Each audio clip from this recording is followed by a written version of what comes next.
때문에 귀하신 사랑을 감사드립니다. 저희들을 사랑하신 하나님, 은혜 베푸시기를 기뻐하신 여호와 하나님, 오늘 귀한 주일에도 추수감사주일로 허락하시고 온 성도들 주님 전에 모여서 찬양하고 감사드리고 예배드리어 영광 돌리게 하시니 감사드립니다. 성가대 찬양을 기쁘게 받으신 줄 믿습니다. 온 성도가 마음을 합하여 드리는 예배 기쁘게 받으실 줄 믿습니다. 부족한 종을 통해서 이 시간 말씀 주실 때에도 우리 모두가 하나님의 말씀, 생명의 말씀, 은혜의 말씀, 축복의 말씀으로 듣고 행하고 아름답게 살아가는 저희들 모두가 될 수 있도록 인도하여 주옵소서. 예수 그리스도의 이름으로 기도드립니다. 아멘. 여러분, 추수감사절의 유래를 아시는 분도 있을 거고요, 잘 모르시는 분도 있고 그럴 텐데요. 영국에서 그리스도인들에 대한 핍박이 굉장히 극심해졌습니다. 영국은 성공회라는 기독교이기도 하고 하여튼 조금은 다른 그런 종교가 있기도 한데요. 이 영국에서 이렇게 그리스도인들에 대한 핍박이 극심해지니까 청교도라고 하는 그 일단의 그리스도인들이 신앙의 자유를 찾아서 1620년에 메이플라워라는 배를 타고 이 사람들이 영국에서 떠납니다. 그래서 대서양을 건너서 도착한 곳이 바로 미국이라는 곳이죠. 꿈을 가지고 갔습니다. 감사함으로 미국에 도착을 하는데 그 청교도들이 그 미국에 도착을 했을 때 아마 희망에 가득 찬 그런 모습으로 도착했으리라고 생각을 합니다. 그런데 그들의 앞날에 꽃이 활짝 핀 게 아니었습니다. 미국에 도착한 지 얼마 되지 않아서 심지어는 여러분 대서양이라는 큰 바다를 건너면서 반수 이상이 거기서 죽었습니다. 우여곡절 끝에 미국에 도착을 했는데 많은 사람들이 풍토병에 걸려서, 여러분 이곳에 살다가 낯설은 그런 곳에 가면 풍토병이라는 게 또 올 수 있고 그렇잖아요. 많은 사람들이 거기서 죽고 또 아주 극심한 어려움을 당하게 되는데요. 그래서 이 사람들이 이제 봄이 되어서 씨앗을 뿌리고 농사를 지었는데 열심을 다 했겠죠. 근데 여러분 씨앗도 그렇잖아요. 여기 이렇게 많은 과일들이 있고 채소도 있고 그런데 이 한국에서 이렇게 잘 자라난 이 과일 열매들 추운 땅 아니면 뜨거운 땅에다가 이거 심으면 날까요, 안 날까요? 거의 안 나잖아요. 풍토가 바뀌어지면 나지를 않습니다. 가을이 되어서 거둬들여야 먹을 수 있는데 거두어드릴 것이 없었습니다. 도무지 희망이 보이질 않습니다. 그래서 이 사람들은 믿음의 사람들이잖아요. 신앙의 자유를 찾아서 그 멀고 먼 나라로 간 사람들인데요. 이때 우리가 하나님께 기도해야 될 때다 생각을 하고요, 금식 기도를 선포하고 많은 사람들이 하나님께 기도하며 매달렸습니다. 하나님, 이 상황을 보시옵소서, 우리를 돌보아 주옵소서. 이렇게 금식 기도를 선포하고 기도를 한 것이 한두 번이 아니었습니다. 그런데 그 다음 해에 전보다 더한 흉년이 들게 되었고요, 견딜 수 없는 상황이 임하게 됩니다. 여러분, 어려움도 한 번 정도는 우리가 극복해 나갈 수 있는데요, 너무나 어려운 일이 한 해, 두 해, 세 해 겹쳐지니까요, 사람들이 얼마나 힘들었는지 모릅니다.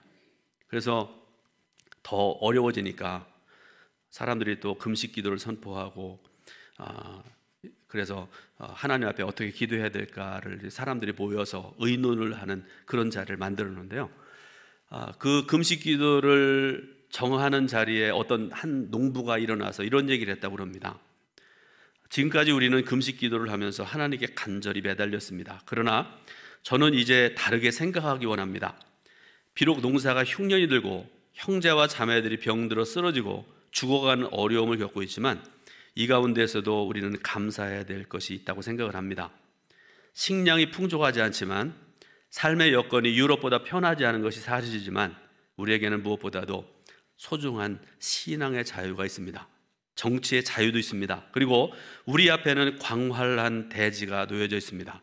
이것을 가지고 금식 기도 대신에 기간을 정하고 하나님께 감사의 기도를 드리는 것이 어떻겠습니까?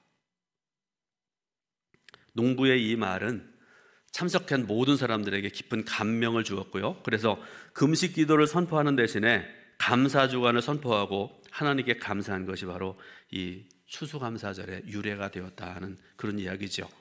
제가 며칠 전에 새벽기도 시간에 새벽기도 나오신 분들 아마 기억하신 분 있을 텐데요. 이런 기도 제목을 말씀드렸습니다. 우리가 지금 전무후무한 코로나19의 시대를 지내고 있습니다. 정말 상상할 수 없는 어려움들이 많지 않습니까? 그러나 이런 속에서도 하나님께 감사할 것이 있을 것인데 이 시간에 감사할 것들을 하나하나 생각하고 기도하는 시간을 갖기를 원합니다. 기억나시나요? 우리는 지금 2021년 11월 셋째 주일 곧 추수감사절을 맞아서 예배를 드리고 있습니다. 그래서 예배를 드리고 말씀을 듣는 성도 여러분들에게 이 시간에 여러분들에게 잠깐의 시간을 좀 드리려고 그러는데 여러분 한번 눈을 한번 감아 보시기를 부탁을 드립니다. 눈 감으시게요. 눈 감으시고요. 내 삶에 지금 어떤 감사가 있는가 한번 속으로 생각하시고 감사의 조건들을 한번 생각해 보시기 바랍니다.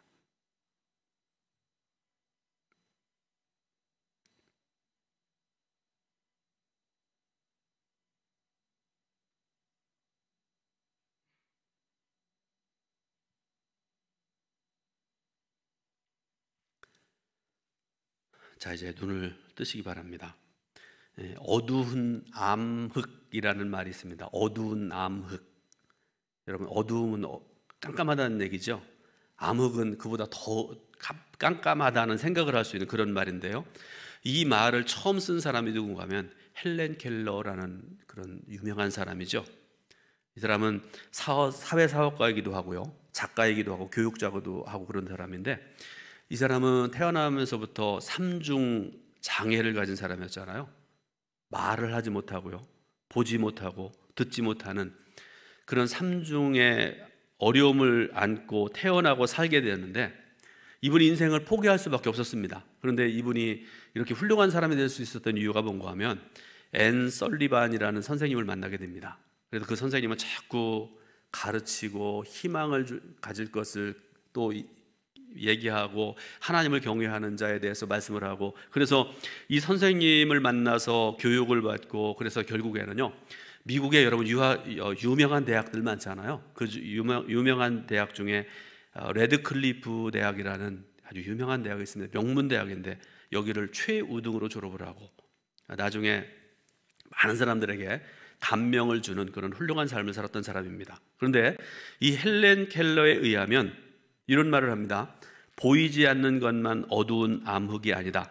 마음이 무너진 것도 어두운 암흑이다. 이렇게 얘기하면서 자신도 삼중의 그런 장애를 안고 태어났지만 빛을 보지 못하는 것이 어두운 암흑이 아니라 눈을 제대로 뜨지 못하는 것이 어두운 암흑이다. 이렇게 얘기를 했어요. 이해가 되세요? 어느 목사님의 이야기를 제가 좀 잠깐 또 말씀드리는데요. 이 목사님이 이런 말씀을 했습니다. 어두운 암흑이 되기는 쉽습니다. 삶을 어두운 암흑으로 만드는 것 중에 하나가 불만입니다. 제 별명은 투덜입니다. 아내가 지어준 별명인데 저는 어렸을 때부터 몸이 아주 약해서 무엇 하나 원하는 것을 할 수가 없었습니다. 그래서 자신과 세상에 대한 불만이 가득했습니다. 울분이 많았습니다. 무언가에 도전해 보려고 해도 시작 전에 이미 실패가 눈에 뻔히 보였습니다.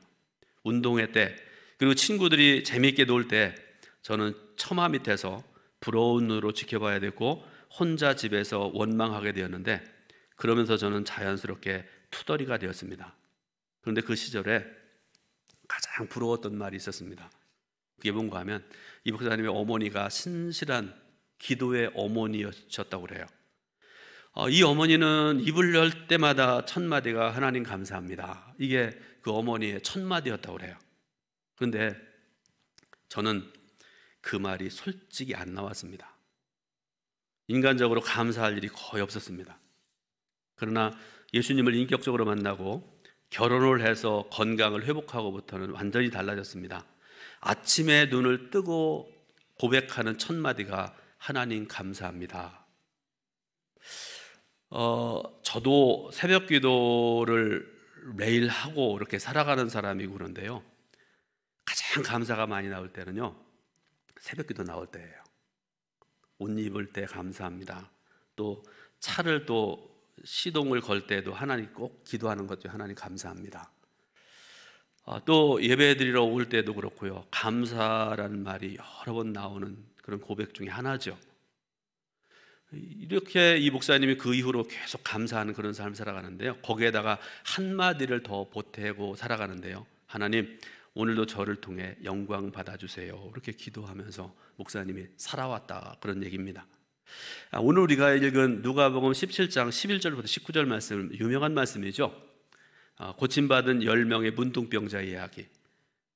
성경의 새로운 번역에 보면 나병 그렇게 얘기하는데요, 입에 그게 박혀가지고요, 문둥병자 이렇게 해도 여러분 이해하시길 바랍니다. 여러분, 이 말씀을 통해서 우리가 교훈을 얻어야 되는데요, 첫 번째 이 말씀을 통해 주시는 교훈이 뭔가 하면, 감사가 없는 삶은 암흑과 같은 세계라는 것입니다. 어두운 암흑은 세상에만 있는 게 아니에요. 세상 사람들만 깜깜하게 살아가는 게 아닙니다. 우리 믿음의 사람들에게도 있습니다. 영적으로 어두운 암흑은 하나님께 감사하지 않는 겁니다. 본문에도 영적으로 어두운 암흑을 걷는 사람들이 등장하죠. 어떤 사람들이에요? 9명의 고침받은 문둥병자. 본문의 문둥병자들 보면 10명이 예수님을 만났다 이렇게 말씀하고 있잖아요. 이들이 예수님을 만나게 되니까 꿈이 생겨났어요. 어떤 꿈일까요? 이분을 만나면 들은 소문이 있을 거 아닙니까? 이분은 죽은 자 등이 살리시고 앉은 뱅이를 일으키시는, 어떤 질병도 등이 고치시는 전능자라는 소식을 들었을 거 아닙니까? 그분이 지금 내 앞에 와 계신데 눈으로 지금 볼 수는 없지만 예수님께 대해서 듣게 되고 예수님을 만나게 되니까 이 사람들이 자기도 고침받을 수 있다는 희망을 갖게 된 것이죠. 그리고 희망이 생기니까 이들은 소리 높여 외쳤다 이렇게 말씀을 하세요. 13절 보니까 어떻게 그들이 고백하는가 하면, 예수 선생님이여 우리를 불쌍히 여기소서, 이렇게 외쳐서 예수님께 고백을 합니다. 이 나병 환자들의, 이 문둥병자들의 외침에 예수님께서 다음과 같이 말씀을 하세요. 14절 보니까 제사장들에게 너희 몸을 보이라, 이런 말씀인데요, 문둥병자들의 입장에서 보게 되면 이 말씀은 더 큰 믿음이 요구되어지는 그런 말씀이에요. 그 이유를 말씀드립니다. 이 말씀은 문둥병이 나을 것이라는 그런 말씀 아닙니까? 그죠?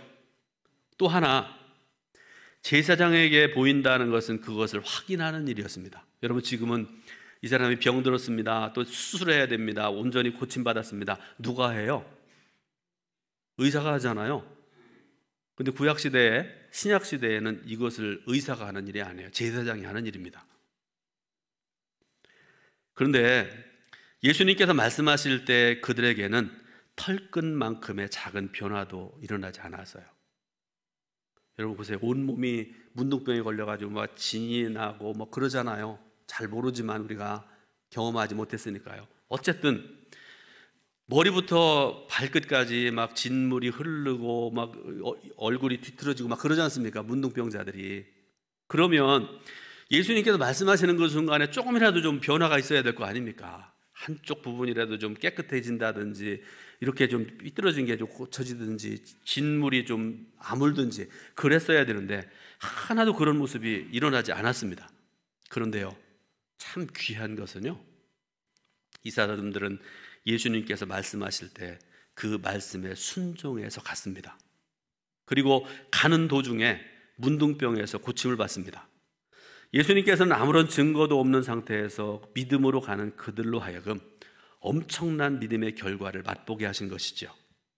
그런데 저주받은 문둥병으로부터 고침받는 10사람이 어떻게 하는가 하는 거 굉장히 중요하죠. 고침받은 10명 중에 9명은 다 제 갈 길로 가버렸어요. 성경에 뭐 구체적으로 나와 있지는 않지만 고침받았으니까 뭐 가정으로 가고 뭐 친구한테 자랑하러 가고 그랬을 거 아니겠습니까? 근데 문제는 나머지 한 명이죠. 우리 동청교회 성도 여러분, 이 한 사람 되시길 주님의 이름으로 축원드립니다. 이 사람은 달랐습니다. 그는 그동안 자신의 불쌍했던 삶을 생각했을 것 같아요. 태어나면서부터인지 언제인지 모르지만 문둥병에 걸려서 사람들은 자기를 손가락질하고 지나가면 피해가고 저주받은 자, 저주받은 자 그러면서 자기에게 그렇게 욕 아닌 욕을 하고 그랬었는데, 정말 불쌍하고 어려운 그런 삶을 살아왔는데, 그 병으로부터 고쳐주신 분이 예수님 아니겠습니까? 그 순간에 이 고침받은 한 사람, 내가 지금 해야 될 일이 무엇인가를 생각을 했던 것 같습니다. 그래서 15절부터 16절에 보니까 이렇게 말씀을 하십니다. 그 중에 한 사람이 자기가 낳은 것을 보고 큰 소리로 하나님께 영광을 돌리며 돌아와 예수의 발 아래 엎드려 감사하니 그는 사마리아 사람이라. 아멘. 사마리아 사람으로 문둥병자였던 이 사람은 자기의 병이 나은 것을 보고 큰 소리로 하나님께 영광을 돌렸다 하는 그런 말씀이죠. 이 상황을 자세히 살펴보신 예수님께서 한마디 말씀을 하시는데요, 17절 말씀에 뭐라고 말씀하십니까? 10사람이 다 깨끗함을 받지 아니하였느냐? 그 9은 어디 있느냐? 이렇게 물어보시고 말씀을 하세요. 여러분에게 질문 하나 하겠습니다. 이 사마리아 사람, 그는 왜 돌아와서 감사했을까요? 자신이 고침받은 것에 감사 이전에 감격했기 때문이다. 어느 목사님 그렇게 써놓으셨어요. 그동안 고쳐보려고 애쓰고 노력도 해봤지만, 우리가 성경을 통해서 어느 여인의 경우를 통해서 알 수 있지만 가지고 있는 돈 다 허부했다고 그러잖아요. 결과는 불치병이다라는 판정만 받았잖아요. 고칠 수가 없습니다. 사람들은 손가락질을 해야 됩니다. 도대체 저는 무슨 죄를 졌길래 문둥병에 걸렸나? 그러면서 피해가고 사람으로 만나려고도 하지 않냐고요? 상종을 하지 않습니다. 그런데 그런 고통과 암흑 속에서 고침을 받았으니까 이 사람은 감격에 겨워서 예수님께 감사하지 않을 수가 없었다, 그런 말씀 아니겠습니까? 두 번째로, 감격하면 감사할 수 있게 됩니다. 사람은 사랑을 받게 되면요, 두 가지 반응을 보인다고 그래요. 여러분 잘 들어보세요. 당연히 여기는 사람, 또 하나는 감탄하는 사람, 다른 말로 하면 감사하는 사람. 그런데 여러분, 이 결과는 어떤 것인가를 여러분들에게 좀 말씀드리려고 그러는데요, 당연히 여기면 그 사람은 감사로 연결되지 않아요. 월급을 받았는데 일부 예배에서는 500만 원 얘기했는데 너무 많은 것 같아요. 300만 원 월급을 받았다고 생각을 해보세요. 꽤 많잖아요. 300만 원. 적은 액수가 아니잖아요. 그래서 감사하다. 이번 달에도 열심히 수고했더니 300만 원 월급을 받았네. 그러면서 신앙의 사람이라면 11조 띄고 그렇게 하나님의 선한 일에 쓰고 내 미래를 위해 준비하고 그렇게 살아갈 거 아닙니까? 그런데 똑같은 300만 원을 월급을 받았는데 친구한테 전화를 했습니다. 야, 오늘 내가 월급 받았는데 한 턱 낼게. 얼마 받았니? 300만 원 받았어. 그러니까 그 친구가 나는 500만 원 받았는데, 그러면 이 사람의 입에서 나오는 말은 에이, 그런 얘기 나올 거 아닙니까? 그죠? 나를 뭘로 보는 거야? 당장 그만두지 해야지. 여러분, 감탄하면 감격으로 연결되고요, 감격은 감사로 연결됩니다. 삶은 연결의 연속입니다. 사람과의 연결이고요, 세상과의 연결입니다. 신앙도 연결입니다. 예수님과의 연결입니다. 그런데 감격이 없으면 예수님과의 연결이 끊어져 버립니다. 감격해서 감사를 표현한 사마리아 문둥병자처럼 감격해야 예수님과의 영적인 관계를 이어갈 수 있는 줄 믿습니다. 어제 제가 말씀을 준비하면서 휴대폰에 저장된 전화번호가 몇 개인지를 확인을 해봤습니다. 그동안 한 번도 해본 적이 없는데요, 몇 개가 있었을까요? 맞추시는 분 있다가 떡 하나 더 드리겠습니다. 오래간만에 그 휴대폰을 말씀과 관계에 있기 때문에요, 한번 쭉 봤는데요, 823개의 그 이름이 저장되어 있는데 근데 그 저장된 휴대폰 번호를 가끔 제가 이렇게 보는데, 그래서 오래간만에 전화도 하고 그런 경우도 하고 그러는데요. 아주 반갑게 그 오래간만에 전화하는 그런 경우도 있습니다. 한 2달쯤 전에로 생각되어야 되는데요. 대학교 때 친구의 이름이 거기 있는 거예요. 그동안 한 번도 전화 안 해봤는데요. 80년대 제가 대학을 다녔으니까요. 80년대 초에 굉장히 오래된 친구 아닙니까? 우연히 그때 전화를 발견해가지고 이제 통화를 하고 그래서 얼마나 반가웠는지 모릅니다. 40년 전으로 제 기억이 되돌아갔고, 그때 이랬었지 저랬었지 하면서 한참을 통화했던 그런 기억이 있습니다. 여러분, 이런 친구들과는요 지속적으로 연결되고 싶은 그런 소망이 있잖아요. 영원토록 우리가 함께 하고 싶은 그런 사람들 아니겠습니까? 그런데 여러분, 이것보다 더 귀하게 평생토록 내가 주님 부르심 받는 그날까지 연결되고 싶어하는 그런 한 분이 있으십니다. 그분이 누군가 하면 하나님이십니다. 예수 그리스도십니다. 그런데 하나님과의 연결고리는요 당연한 것이 아닙니다. 엄청난 감격이고 감사의 조건이죠. 오늘 우리가 읽은 본문의 말씀을 보시기 바랍니다. 한 명의 문둥병자만 고침받는 것에 감격했고 감사했지요. 나머지 9명은 그저 좋아만 했죠. 그리고 제 갈 길로 다 가버렸습니다. 그러니까 감사로 연결되지 아니하고요 하나님께 영광을 돌릴 수가 없었던 것입니다. 사랑하는 성도 여러분, 신앙생활 하시면서 자주 감격하시기 바라요. 그래야 됩니다. 말씀 들으면서도요 좀 울으세요. 그래야 제가 착각할 거 아닙니까? 이학노 목사 설교 잘하는가 보다. 하나도 그냥 안 하고 그냥. 여러분, 성경 읽으시면서도 자주 감격하셔야 돼요. 찬송 부르면서도 울으셔야 돼요. 기도하면서도 울으셔야 됩니다.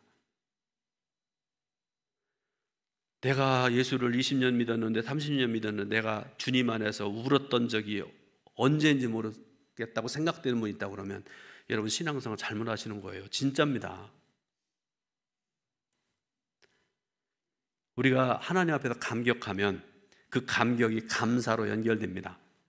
감사는 당연히 여김으로 끝나지 않습니다.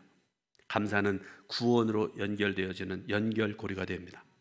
예수님께서 감격해 찾아온 사마리아 사람을 구원으로 연결해 주시는데요 19절에 보니까 뭐라고 말씀을 하세요? 내 믿음이 너를 구원하였느니라. 아멘.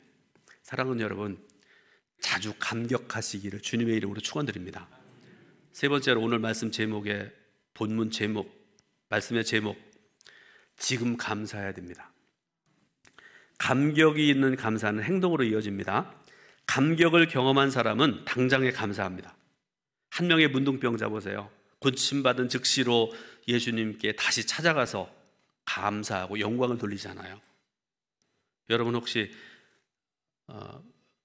지금이란 말하고 반대가 뭔지 아세요? 지금, 반대. 이따가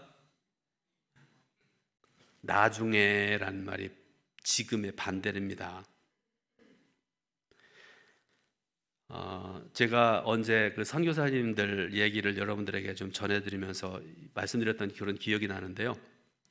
선교사님들이 인천공항에 도착을 하면 제일 먼저 전화하는 것이 이제 그동안 선교하는데 후원했던 교회와 목사님들 그동안 감사했습니다. 제가 귀국해서 얼마 동안 한국에 있을 겁니다. 이렇게 말씀을 드립니다. 그러면 그때 전화를 받는 목사님들이 10명 중에 9명은 그렇게 대답을 한답니다. 나중에 식사라도 한번 하시지요. 이렇게 대답을 하는데요. 이 말을 하는 분들 중에 나중이 지금이 된 경우는 거의 없다. 제 말이 아니라 선교사님들의 한결같은 그런 얘기입니다. 우리는 지금 세상을 살아가고 있습니다. 우리는 지금 예배를 드리고 있습니다. 지금 내 인생을 살고 있는 것입니다. 마찬가지로 감사도, 하나님께 감사드리는 일도 지금 해야 된다는 말씀이죠. 나중에는 실행으로 이어지는 경우들이 거의 없습니다. 사랑하는 여러분, 추수감사주일입니다. 이 시간에 예배 드리면서 또 말씀을 들으면서 하나님께 지금 감사하시기를 축원드립니다. 마지막으로 사소한 것에 감사할 줄 알아야 되죠. 사소한 것은 다른 말로 하면 작은 것 이렇게 생각을 하면 되겠죠. 여러분들이 많이 보셨고 그래서 알고 있는 사진을 하나 여러분들에게 좀 보여드립니다. 보십시오. 사진 보여주십시오. 많이 보셨던 감사 기도 여러분 보셨죠? 여러분 인터넷 컴퓨터 하실 분들은 인터넷으로 한번 보시면 이 감사 기도에 얽힌 그런 내용들이 나와 있어요. 그거 이제 보시면 좋겠고요. 자, 이거 보시면서 제가 전하는 그 예화 하나 여러분 들으시면 되겠습니다. 제주도에서 신앙생활 하시는 어느 장로님께서 병원에 입원하시고 수술을 받게 되었습니다. 수술이 성공적으로 다 마쳐지고요. 의사가 잘 되었습니다. 그러고서 이제 의사가 나갔었습니다. 그런데 의사가 나가서 얼마 지나고 난 다음에 병원에서 식사를 담당하는 어느 아주머니가 들어오셔서 하는 말이 방귀가 나왔습니까? 물어보셨어요. 아니요 했더니 방귀가 나오면 말씀해 주세요. 죽 드릴게요. 그러고 나갔습니다. 조금 있다가 회진하시는 의사 선생님이 들어와서 방귀가 나왔습니까? 아니요. 운동 많이 하셔야 됩니다. 그래야 방귀가 빨리 나옵니다. 세 번째로 아내가 조금 있다 병실에 들어오면서 대뜸 방귀가 나왔느냐고 묻는다. 신경질이 났다. 그놈의 방귀.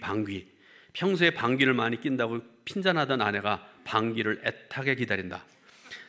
그 다음에 목사님이 신방 오셔서 기도를 한 후에 장로님 방귀 나왔어요? 아니요, 아직. 병실에 들어오는 사람마다 방귀 타령이다. 며칠 전 새벽 기도 시간에 어느 권사님이 감사 헌금을 했는데 하나님 사랑하는 며느리 방귀 나오게 해주셔서 감사합니다 라고 목사님이 읽으시는데 온 성도가 웃었던 생각이 났다. 수술한 사람이 방귀가 나오지 않으면 음식을 먹을 수 없다. 초조하게 기다리다가 방귀가 나오면 이제 살았다고 기뻐하는 것이다. 누구나 허구한 날 방귀를 뀌지만 그것이 중요한 줄을 모르고 살아간다. 내가 당연한 것으로 여기는 것들이 누군가에게는 말할 수 없는 감사의 조건이 되는 것이다. 성도 여러분, 불평에 입을 닫으셔야 됩니다. 불평은 어두운 암흑의 삶을 살게 합니다. 그리스도인들은 불평 대신에 감사가 주특기가 되어야 됩니다. 감사를 통해서 자기의 삶을 닦아야 되고요. 길을 닦아야 됩니다. 여러분 추수감사절 때만 그러는 것이 아니라 매일매일 매 순간에 감사로 살아가야 된다는 것이죠. 사랑하는 성도 여러분, 이 시간에 다음과 같이 결단하시기 바라요. 말 안 하셔도 좋아요. 제가 하는 대로 여러분 마음속으로 되뇌시면 됩니다. 하나님의 은혜에 감격하겠습니다. 하나님께서 믿음 주심을 감사합니다. 지금 이 시간 하나님께 감사를 드립니다. 오늘의 이 결단이 여러분의 평생의 감격, 감사로 이어지는 복된 역사이시기를 주님의 이름으로 축원드립니다. 기도하겠습니다. 하나님 은혜와 사랑을 감사드립니다. 오늘도 저희들을 사랑하셔서 예배 드릴 수 있도록 인도하시고 또 말씀 들을 수 있도록 은총 베푸신 하나님 진정으로 감사드립니다. 우리 성도들의 삶 속에 감사하는, 지금 감사하는 복되고 아름다운 삶을 살아갈 수 있도록 은혜와 귀하신 사랑을 베풀어 주옵소서. 예수 그리스도의 이름으로 기도드립니다. 아멘.